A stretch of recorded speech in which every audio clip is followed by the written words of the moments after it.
Echoes of Power Plays. Unpacking the Fractured Alliances in PBD Podcast Episode 678. In the high-stakes arena of valuetainment's unyielding spotlight, where truths are dissected like corporate ledgers and egos are laid bare, Patrick Bet-David commands the stage once more.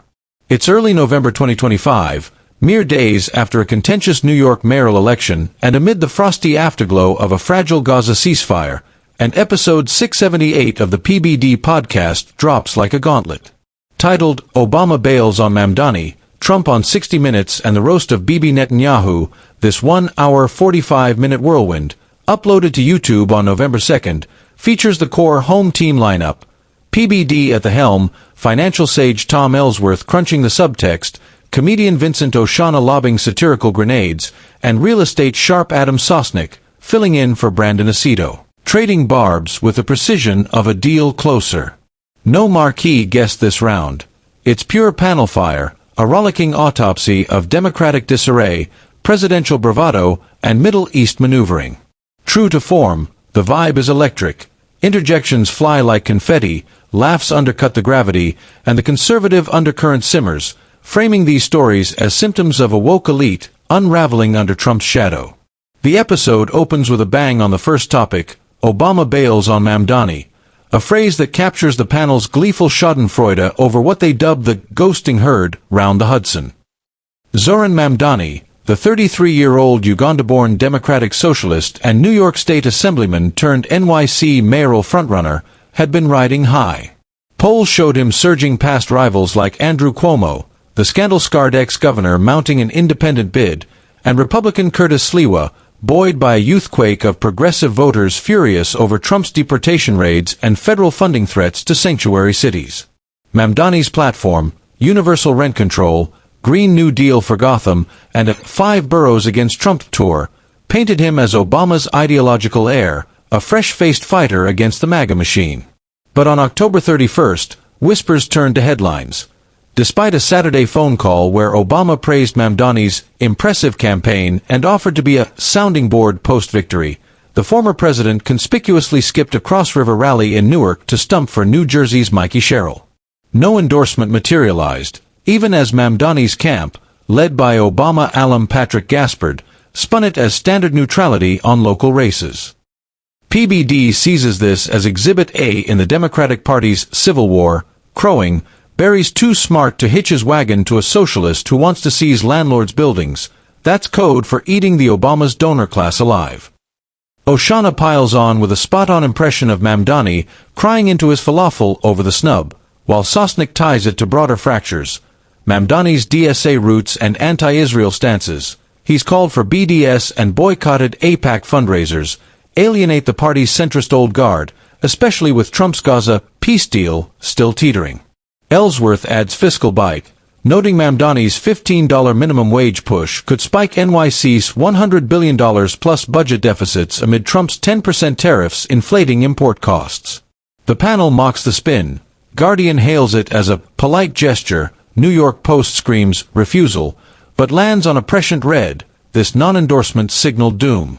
Election night, November 4th, saw Cuomo eke out a razor-thin win, 51 to 49%, flipping the script on Mamdani's upset dreams and handing Trump a symbolic scalp in the Blue Bastion. As the laughter fades, the conversation pivots to Trump on 60 Minutes, a segment that crackles with the podcast's love for media cage matches.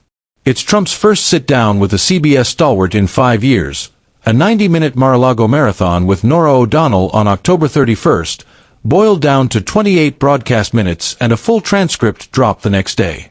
The interview is a masterclass in controlled chaos. Trump touts his greatest 9 months as president, stock market at all-time highs, Dow kissing 45,000, breakthroughs like the U.S.-brokered Israel-Hamas hostage swap and ceasefire, and immigration wins via mass deportations in blue cities. But O'Donnell presses hard on flashpoints, the blowtorch military op in Venezuela, echoing Operation Gideon's ghosts from EP 677, threats to slash SNAP for $42 million amid farm state pushback, and a potential government shutdown over border wall funding. Trump fires back with vintage flair, claiming Xi Jinping wants to do business post-tariffs, boasting Paramount's sale to the Ellisons as a win for free press, and needling CBS over a $20 million settlement from his Kamala Harris edit lawsuit. "You paid me a lot of money. Don't air this if it embarrasses ya." The panel erupts in delight at the unbroadcast zinger, with PBD declaring it Trump's rope-a-dope on fake news. Edits be damned, the full tapes is Excalibur. Sosnick, ever the deal-maker, lauds the Venezuela pivot as chess, not checkers, linking it to Trump's Xi meeting and oil plays to peel China from Russia's orbit. Oshana's roast of O'Donnell, Norah's face when he drops the settlement bomb? Priceless, like she swallowed a lemon, draws howls, but Ellsworth tempers with data. Trump's approval hovers at 52%, buoyed by 19% worldwide GDP growth but dented by 4.1% unemployment spikes from tariffs. They dissect the edits as deep state sabotage, echoing Goudreau's CIA gripes, and predict backlash. Sure enough, Trump posts the full vid on Truth Social, spiking hashtag 60 Minutes lies to trend nationwide. Analytically, it's a bullseye on media mistrust. Trump's unfiltered style humanizes his bombast, turning potential pitfalls, like snap cuts, into tough love for entitlements, resonating with the podcast's entrepreneurial ethos. The finale, the Roast of Bibi Netanyahu, shifts to geopolitical grill-out, a nod to the Bibi-sitting meme that's gripped headlines since mid-October. Israeli PM Benjamin Bibi Netanyahu, Trump's erstwhile BFF, finds himself in the hot seat, not from a comedy club mic, but from a parade of U.S. envoys babysitting him to honor the Gaza ceasefire Trump midwifed in September. The deal, hostage releases, aid corridors, no annexations, earned Trump Nobel whispers, but Netanyahu's October 28 order for forceful Gaza strikes, targeting Hamas tunnels, and a Knesset vote on West Bank settlements tested the leash. J.D. Vance in Jerusalem quips it's not toddler monitoring, but outlets from Haaretz to the NYT coin Bibi-sitting for the U.S. Minders, Vance, Blinken, even Jared Kushner redux, corralling Bibi's hawks. Trump, in a Knesset speech, jabs affectionately, "Be nicer now, Bibi, you're not at war anymore," to Chuckles, while privately fuming over Bibi's ICC warrant dodge and Iran saber-rattling. PBD frames it as Trump's first family therapy session with Bibi. The guy who bombed Iran's nukes for us now needs a timeout? The panel revels in the irony. Netanyahu, once the puppeteer of U.S. policy, now dances to Trump's tune, with Sosnick quipping, from "Bibi owns Trump" to "Who's the fucking superpower?" Clinton's ghost is laughing. Oshana unleashes a barrage of one-liners. Bibi's like that uncle at Thanksgiving, keeps grabbing the turkey after the truce, while Ellsworth crunches the economics. Ceasefire holds oil at $70 per barrel, but escalation risks $100 spikes, hammering Israel's $500 billion GDP. They tie it to Mamdani's anti-Israel bent, arguing Obama's snub stems from DSA radicals undermining U.S.-Israel ties. The roast lands politically incorrect punches. Bibi's survival mode, polls show Likud at 28%, prioritizes Kahanist allies over peace, but Trump's leverage, aid cuts, intel shares, could force a two-state thaw. Substantiated by Reuters leaks of Trump's "I'll decide what's right for Israel" ultimatum, it's a sharp critique of alliance fatigue. Clocking in under 2 hours, episode 678 is PBD at its punchiest.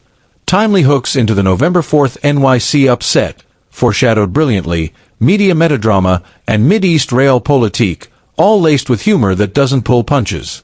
Strengths. The interconnectivity, Mamdani's loss as Democratic Bibi-sitting blowback, Trump's 60 Minutes flex as the ultimate roast of legacy media. Weaknesses. The echo chamber lean, minimal progressive counterpoints, e.g., Mamdani's rent reforms as anti-poverty wins, and the roast feels more U.S.-centric than balanced on Netanyahu's domestic bind. Yet, it's a 9-10 for relevance, sparking X-Wars, hashtag Bibi-sitting trends with 2M posts, and underscoring the podcast's thesis. In Trump's world, bailouts are for the bold, not the betrayed. Takeaways. Obama's caution signals a democratic identity crisis, Trump's unedited truth bombs redefine accountability, and Bibi's roast warns that even superpowers need leashes. If EP 677 was covert shadows, 678 is the daylight reckoning. Grab the full vid for the unfiltered fire. Which plot twist hooked you? 25 web pages.